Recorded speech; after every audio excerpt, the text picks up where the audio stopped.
Ja, jag står här med en bardisan.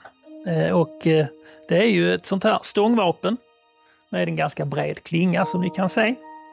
Den är då symmetriskt uppbyggd, så den har också 2 stycken uddar som sticker ut på var sida. Och just den här är också rikligt etsad med en fin dekor. Ursprunget till den här typen av vapen är Italien och 1400-talet, men de spreds snart upp över Europa under 1500-talet. Och i Sverige så nämns det för Gustav Vasas räkning 1540 att man hade köpt in 3 stycken bardisaner som var både etsade och förgyllda. Och också hans söner lär ha haft egna bardisaner, så att det har varit lyxbetonade vapen och statusföremål tidigt, visar ju detta i alla fall. 1589 fick drabanthövitsmannen sin egen bardisan, och de övriga drabanterna, alltså det man kunde beteckna som den kungliga livvakterna eller så, de hade på den tiden hillebarder, alltså stångvapen med yxor på istället. Och när vi kommer in på 1600-talet så blir det också ett drabantvapen vid sidan om att det var ett befälsvapen. Så man kan säga att det köptes in sådana här under Gustav Adolfs tid, till exempel importerades från Holland.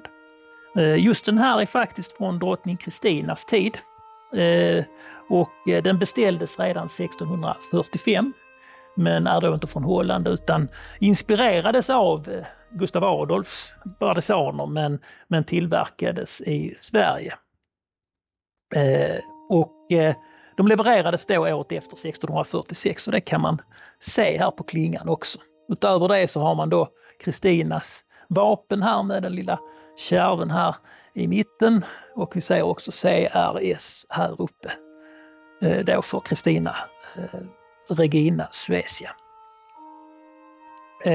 De här vapnen då, de var primärt inte avsedda kanske för strid, utan det är ju så att säga kanske på sin höjd för att hålla lite folkmassor på avstånd, och naturligtvis så kan man ju åsamka viss skada med dem, men de representerade ju i någon mån också den kunglighet som regerade, eftersom man också etsade då det här kungliga vapnet på dem.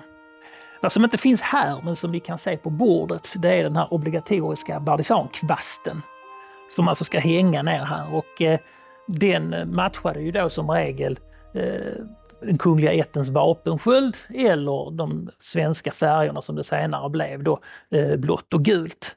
Så på Kristinas bardisaner från början så fanns det då en kvast i svart silke och guldtråd. Så nu vet ni lite mer om bardisaner.